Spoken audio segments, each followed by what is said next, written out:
मैं आप सभी का स्वागत करता हूं मेरी ऑनलाइन क्लासेस के अंदर। सो 9th क्लास आज का topic is matter around us pure में हम करने जा रहे हैं कंसंट्रेटेड सॉल्यूशन के बारे में।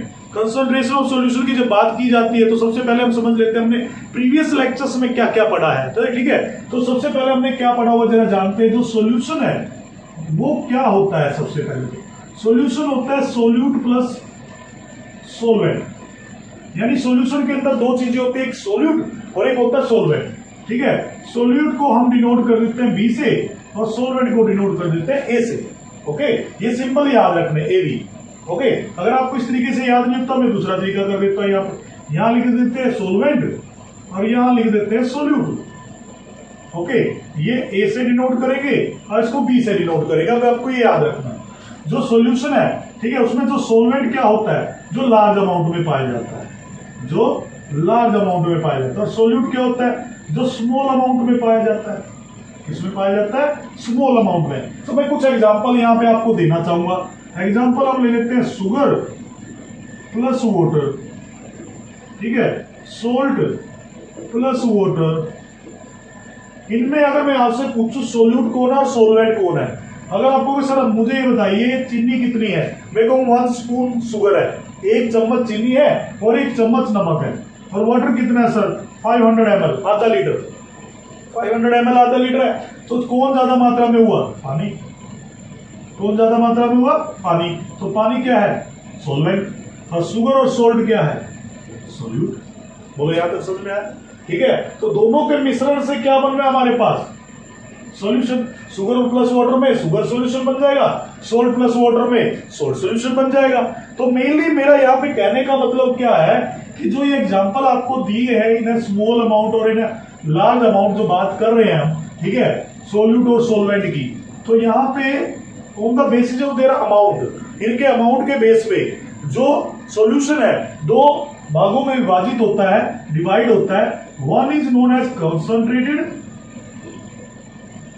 And the second one is known as dilute.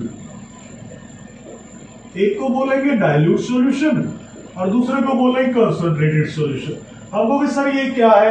Dilute solution उस सॉल्यूशन को कहते हैं where the amount of solute is very small and solvent is large. ठीक है, तो उसे हम क्या बोलेंगे? डाइल्यूट। जैसे मैंने 1 स्पून शुगर ली प्लस 500 ml वाटर लिए, तो मेरे पास क्या बनेगा? Dilute solution. कंसंट्रेटेड सॉल्यूशन क्या होगा? Where solute is in large amount, solute is in large amount and solvent is in small amount. तो ये क्या बनाएगा? कंसंट्रेटेड। कंसंट्रेटेड में मैंने क्या लिया? ½ kg मैंने शुगर ले ली प्लस 500 ml ही पानी रखा, तो ये क्या बनाएगा? मेरे पास कंसंट्रेटेड सॉल्यूशन बनाएगा। तो कंसंट्रेटेड सॉल्यूशन किसको कहेंगे हम? कंसंट्रेटेड सॉल्यूशन हम कहेंगे द अमाउंट ऑफ सोल्यूट। किसको कहेंगे? The amount of solute dissolve in पर यूनिटी। पर यूनिटी कहने का मतलब क्या हो गया? मास या वॉल्यूम, किसी बेस पे आप ले सकते हो, मास या वॉल्यूम किसी बेस पे ले सकते हैं हम। ओके, मास या फिर वॉल्यूम, ठीक है, in a solution is known as concentrated solution. तो जैसे मैं एग्जांपल देना चाहूंगा, अपने आसपास जब जलेबी लेने जाते हो आप लोग या रसगुल्ला लेने जाते हो, शादी विवाह में आपने देखा होगा जलेबी या रसगुल्ले बनते हैं, वहां पे चाशनी होती है, चाशनी में डिप किया जाता है। डिप करने के बाद उसमें मिठास आती है। चाशनी क्या है? एक शुगर सॉल्यूशन है, शुगर सिरप है, वो मिठास डालती है। कैसे बनती है कि हमने पानी में चीनी को डिजोल्व किया, 1 चम्मच 2 चम्मच आराम से डिजोल्व हो जाती है, पर थोड़ा पॉइंट पे आके ना चीनी डिजोल्व होना बंद कर देती है, जिसको हमने पिछले लेक्चर्स में कहा सैचुरेटेड पॉइंट आ गया, यानी सैचुरेशन आ गई। उसके बाद हम उसको गर्म करना स्टार्ट करते हैं, गर्म करते हैं और चीनी डिजोल्व होना स्टार्ट हो जाती है, पानी इवेपोरेट होना स्टार्ट हो जाता है। और चीनी डिजोल्व होना स्टार्ट कर देती है। तो चीनी क्या करेगी, इतना गाढ़ापन उसके अंदर ला देगी, ठीक है, कि वो क्या करेगा, कंसंट्रेटेड बन जाएगा। तो कंसंट्रेटेड सॉल्यूशन क्या हुआ, where solute is in large amount and solvent is in small amount. पानी किसमें हो गया, कम मात्रा में, और चीनी किसमें होगी, लार्ज अमाउंट के अंदर। तो ये कहने का मतलब क्या हो गया, concentrated solution. On that basis हम कुछ टर्म्स आती हैं कंसंट्रेटेड सॉल्यूशन की न्यूमेरिकल कैलकुलेट करने के लिए, जिसमें हम पहले करना चाहेंगे यहाँ पे मास परसेंटेज, कि मास परसेंटेज को कैसे कैलकुलेट करना है। मास परसेंटेज ऑफ सॉल्यूट, तो मास ऑफ जिसको निकालना है वो ऊपर आ जाएगा, mass of solute divided by mass of solution, और नोट करते जाना प्लीज, मल्टीप्लाई 100 क्यों लगाया, परसेंटेज के लिए। मास ऑफ सॉल्यूट कहने का मतलब क्या हुआ, हम इसको डिनोट करेंगे यहाँ पे मास ऑफ सॉल्यूट के लिए मैं यहाँ पे सिंबल यूज करना चाहूंगा, so please be careful, WB क्या यूज करेंगे, WB। और मास ऑफ सॉल्वेंट के लिए मैं यूज करना चाहूंगा WA, ये प्लीज याद रखना।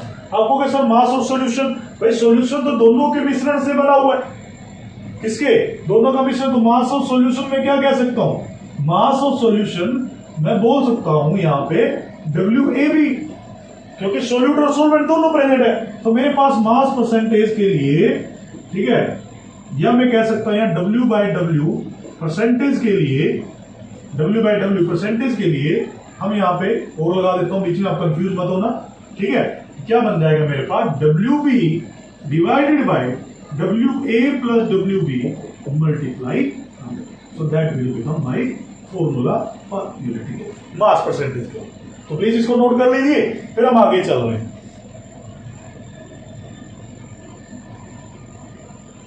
तो नोट कर लिए सभी ने। अब चलते हैं जरा वॉल्यूम परसेंटेज के ऊपर, इस पे चलेंगे वॉल्यूम परसेंटेज पे। सेम है जैसे आपने अभी मास परसेंटेज निकाला, वैसे हम वॉल्यूम परसेंटेज निकालेंगे। वॉल्यूम परसेंटेज बोल दूं या फिर मैं बोल दूं V/V परसेंटेज। V/V क्या है, सोल्यूट एंड सॉल्वेंट परसेंटेज। क्या होगा, volume of solute divided by volume of, very good, किसने बोला ये, volume of solution multiply 100, very good. तो वॉल्यूम के लिए हम क्या यूज करेंगे, ये V/V परसेंटेज निकाल रहे हैं, ठीक है, V/V हम यहां पे परसेंटेज निकाल रहे हैं। तो VB divided by VA plus VB multiply 100, ठीक है। वॉल्यूम को हम मेजर करते हैं लीटर, मिलीलीटर, ठीक है, और मास को मेजर करेंगे ग्राम, मिलीग्राम, किलोग्राम के अंदर। तो इस तरीके से हम इन न्यूमेरिकल्स को कैलकुलेट करेंगे कि एक की मास परसेंटेज अगर आपको दे रखी है, सपोज सर कहते हो कि सर मुझे मास परसेंटेज ऑफ सोल्यूट आ गई, मास परसेंटेज ऑफ सोल्यूट निकाल ली, ठीक है, मेरे पास मान लो 20 ग्राम आ गया। सोलवेंट कितना होगा मास परसेंटेज, बड़ा इजी है, मास परसेंटेज ऑफ सोलवेंट कितना होगा, तो सीधी बात है 100 माइनस WB परसेंटेज, कितना आ गया 100 माइनस 20, कितना बचा 80 ग्राम क्या है सोलवेंट, ठीक है। अब आप कहोगे सर क्या कंसंट्रेटेड सॉल्यूशन को डाइल्यूट में बदल सकते हैं, बिल्कुल बदला जा सकता है। आप उसके अंदर और पानी मिलाते जाइए कंसंट्रेटेड सॉल्यूशन के अंदर, वो किसमें कन्वर्ट हो जाएगा, डाइल्यूट में। जैसे हमारे घर पे बैटरी लगी हुई है, जब बैटरी आती है उसमें कंसंट्रेटेड सॉल्यूशन है, ओके, चार्ज हो जाती है, बैटरी यूज हो जाती है, धीरे धीरे आपने देखा होगा पानी का लेवल घटता जाता है, फिर आप उसको ओपन करते हो, उसमें पानी डालते है, तो बड़ा डेंजरस एक्सीडेंट हो सकता है। ऐसे कभी भी पानी को एसिड में नहीं मिलाना चाहिए, हमेशा एसिड को पानी में मिलाना चाहिए। वो चलो 10th क्लास में भी कर लेंगे डिस्कस, यानी बड़े एक्सोथर्मिक रिएक्शन होती है, बड़ी हीट बाहर निकलती है। तो यहाँ पे बात कर रहे हैं कि आप उसमें जब पानी डालते हो तो जो कंसंट्रेटेड एसिड था ना, वो धीरे धीरे डाइल्यूट में कन्वर्ट होना स्टार्ट कर देता है, ठीक है, और धीरे धीरे उसका जो कंडक्शन है वो घटती चली जाती है, ओके।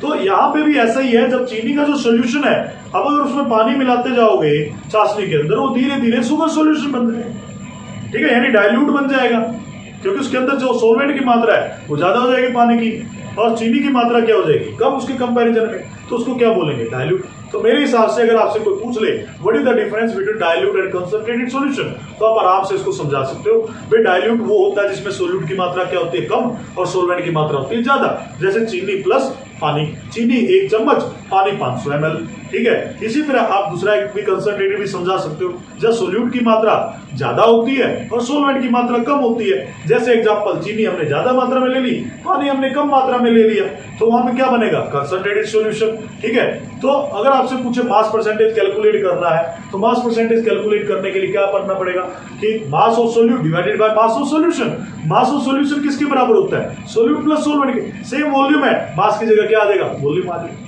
तो मेरे हिसाब से यहां तक आपको समझ में आ गया। चलिए चलते हैं नेक्स्ट टॉपिक। सस्पेंशन क्या होता है, suspension is a heterogeneous mixture in which fine particle of solid are dispersed throughout any medium without dissolving it, ठीक है। सस्पेंशन क्या है, जिसके अंदर एक हेटेरोजेनियस मिक्सचर, हेटेरोजेनियस का कहने का मतलब क्या हो गया, इसमें सॉलिड लिक्विड, ठीक है, या लिक्विड गैस, यानी फेज दोनों के क्या रहेंगे, अलग अलग। होमोजीनियस का मतलब होता है सेम फेज, ठीक है। हेटेरो का मतलब होता है डिफरेंट फेज। फेज क्या है, सॉलिड लिक्विड गैस, ओके। अगर दो अलग अलग फेज मिला दूंगा, यानी दो स्टेट है अलग अलग, सॉलिड और लिक्विड, वो मिला दिया, तो मेरे पास क्या आ जाएगा, सस्पेंशन आ जाएगा।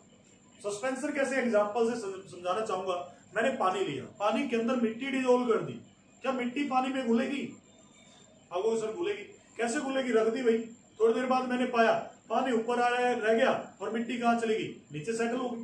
फिर आप तो कहते हैं मिट्टी डिजोल्व हो गई है, मिट्टी डिजोल्व नहीं होगी ना, सैंड डिजोल्व होगी, रेता, ठीक है। पानी में रेता घोल के देखिए, रेती नीचे बैठ जाएगी, पानी ऊपर आ जाएगा।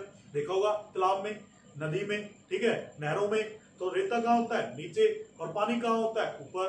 तो कहने का मतलब क्या है, सस्पेंशन है ये, क्या है, सस्पेंशन। सस्पेंशन सॉल्यूशन किसे कहेंगे, एक हेटेरोजेनियस मिक्सचर को कहेंगे जिसके अंदर, ठीक है, कोई भी पार्टिकल बिना डिजोल्व हुए उसके अंदर तैरता रहता है, ठीक है, उसे हम सस्पेंशन बोलेंगे। देन कैरेक्टरिस्टिक क्या है इसके, पार्टिकल साइज 10.3 से 10 की पावर -3 से 10 की पावर -5 सेंटीमीटर होता है, यानी पार्टिकल साइज बहुत छोटा है, ठीक है। 10 की पावर -3 कहने का मतलब 1 डिवाइडेड बाय 1000, ठीक है, 2 1 डिवाइडेड बाय कितनी जीरो, 5 जीरो, इतना होता है। यानी कहने का मतलब 0.0001 0.00001। तो मीन्स कहने का मतलब क्या हो गया, पार्टिकल साइज बहुत ही छोटा होता है, ठीक है। तो पार्टिकल साइज छोटा होने की वजह से ये विजिबल हम किनको देख पाते हैं, हम नेक्ड आई से पानी में रेती डिजोल्व करो, रेती भी दिखेगी, ठीक है, इतना हमारी आईज देख पाती है, तो रेती भी दिखेगी और पानी भी दिखेगा, नेक्ड आईज उनको बोला गया, यानी हम अपनी आंखों से उनको देख सकते हैं। बीम ऑफ लाइट, जब भी हम टॉर्च मारते हैं इस पानी के ऊपर, जब भी इस पे मारेंगे टॉर्च, तो बीम ऑफ लाइट स्कैटर होती है, यानी लाइट क्या करेगी, स्कैटर हो जाएगी। स्कैटर कहने का मतलब इसका पाथ विजिबल नजर आएगा, इट में भी ये जिग जाएगा, इट में भी स्कैटरिंग और कलरिंग, 7 कलर रेनबो बन जाएगा, इस तरीके का हमें नजर आएगा। जब इसको मैं नहीं छेड़ूंगा, इस पानी को, इस सॉल्यूशन को नहीं छेड़ूंगा, तो थोड़ी देर बाद में क्या पाऊंगा, ये सॉल्यूशन नीचे बैठा मुझे मिलेगा। कहने का मतलब रेती नीचे बैठ जाएगी, पानी ऊपर रह जाएगा, या मिट्टी नीचे बैठ जाएगी, पानी ऊपर रह जाएगा। आप चौक ले लीजिए, चौक को घिस लीजिए, पाउडर बना लीजिए, उस पाउडर को पानी में डिजोल्व करिए, डिजोल्व कर लिया आपने, डिजोल्व करने के बाद उस पानी को छोड़ दीजिए, थोड़ी देर बाद आप क्या पाओगे, उसमें टॉर्च मार के देखिए, आपको स्कैटरिंग नजर आएगी, ठीक है। ऐसे ही आप उसको थोड़ी देर के अनडिस्टर्ब कर दीजिए, अनडिस्टर्ब छोड़ दीजिए, बिल्कुल मत छेड़िए। थोड़ी देर बाद आप आधे घंटे बाद 35 मिनट बाद ये पाओगे कि चौक का पाउडर जो है नीचे सेटल हो गया और पानी ऊपर रह गया, दैट इज अ सस्पेंशन।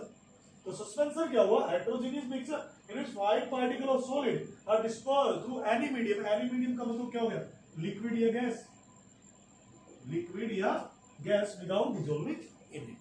तो सॉलिड डिसॉल्व हो जाएगा, ठीक है, डिसॉल्व हो जाएगा पर डिसॉल्व भी नहीं है, उसे क्या कहेंगे हम, सस्पेंशन, ठीक है। तो चलते हैं differentiate between true solution and suspension solution. Differentiate between true solution and suspension. True solution जो क्लियर है आपके पास, शुगर सॉल्यूशन ले लिया, सोल्ट सॉल्यूशन ले लिया, अब चीनी को डिसॉल्व कर दूं, पानी पानी ही नजर आएगा, चीनी को डिसॉल्व करके देख लीजिए, बिल्कुल आपको बिल्कुल ट्रांसपेरेंट नजर आएगा। सोल्ट को घोल लीजिए पानी के अंदर, बिल्कुल ट्रांसपेरेंट नजर आएगा। क्या आप नमक को देख सकते हो कि नमक कहां गया, चीनी कहां गई, नहीं देख सकते ना अपनी आंखों से। अब मिट्टी डिसॉल्व कर दूं, रेता डिसॉल्व कर दूं, पानी दिखेगा, मैला पानी नजर आएगा, ये रेती नजर आएगी। तो ये क्या है, होमोजीनियस मिक्सर है। और ये क्या बनेगा, हेट्रोजीनियस। हेट्रोजीनियस का मतलब क्या, सॉलिड आपको नजर आएगा। यहाँ पे सॉलिड आपको नजर नहीं आएगा। चीनी क्या थी, सॉलिड, और पानी में डिजोल्व की, क्या बन गया, लिक्विड सोल्यूशन बन गया, होमोजीनियस मिक्सर बन गया मेरे पास। और यहाँ पे क्या बना, हेट्रोजीनियस मिक्सर बना। इसके पार्टिकल का जो साइज होता है 10⁻⁷ होता है, यानी हमें नेक डाई से नजर नहीं आएगा, अपनी आंखों से हम उसको देख नहीं सकते। इसके पार्टिकल का साइज 10⁻³ से 10⁻⁵ सेंटीमीटर होता है, इसको देख सकते हैं हम नेक डाई के साथ। ये पास थ्रू फिल्टर पेपर, यानी मैंने एक पेपर लगा लिया नीचे, फिल्टर पेपर होता है जिस कागज होता है अपना, उसमें से मैंने उस पानी को पास किया जिसमें चीनी डिजोल्व की थी। चीनी भी पार हो जाएगी और पानी पार, क्योंकि चीनी डिजोल्व हो चुकी है। मैं चीनी के दाने की बात नहीं कर रहा, चीनी डिजोल्व करने के बाद बिल्कुल पास हो जाए, कुछ भी नहीं मिलेगा मैं फिल्टर पेपर में। पर मिट्टी जो डिजोल्व की थी उसको छानेंगे, मिट्टी वही रह जाएगी फिल्टर पेपर के ऊपर और पानी नीचे चला जाएगा। ठीक है, do not pass, does not settle down. चीनी कभी भी, आप चीनी का सोल्यूशन घोल लिया आपने, चीनी घोल ली, अब पानी को रख दिया, गिलास को रख दिया, क्या चीनी नीचे बैठे मिलेगी अपने को, नहीं, बिल्कुल भी नहीं मिलेगी। भाई चाय आपने थोड़ी देर के लिए रख दी, चाय पीने आए, चाय रख दी, थोड़ी देर बाद आया, सर नीचे चीनी चली गई, अरे नीचे नहीं जाएगी, चीनी तो वही डिजोल्व है। ठीक है, नमक नीचे बैठ गया, नहीं सब्जी में, ऐसा कुछ भी नहीं होता। तो ट्रू सॉल्यूशन सेटल डाउन नहीं होते, नीचे नहीं बैठते। ठीक है, जबकि जो सस्पेंशन है इसके अंदर जो पार्टिकल डिजोल्व थे, वो डिजोल्व तो है नहीं थे, पर डिजोल्व कहेंगे अभी, तो जो घुले हुए थे वो सेटल डाउन हो जाएंगे जब उनको अनडिस्टर्ब छोड़ देंगे, उनको छेड़ेंगे नहीं। ठीक है, डू नॉट स्कैटर लाइट, ये लाइट को स्कैटर नहीं करते। आप शुगर सॉल्यूशन में से टॉर्च को मार के देखिए, सीधा लाइट पास हो जाएगी, स्कैटरिंग नहीं होगी, सीधा लाइट जाएगी, पाथ क्या होगा, बिल्कुल सीधा स्ट्रेट। ठीक है, प्लेनर होगा। और यहाँ पे क्या होगा, लाइट क्या करेगी, स्कैटर इन अ वी। ठीक है, स्कैटर करेगी। तो यहाँ पे लाइट स्कैटर करती है, यहाँ पे लाइट स्कैटर नहीं करती। तो इस डिफरेंस को नोट कर लीजिए, मैं साइड में ड्रॉ, या आप उसका स्नैपशॉट ले लीजिए। सो मिलते हैं फिर नेक्स्ट वीडियो में with new topic. Okay, thank you very much.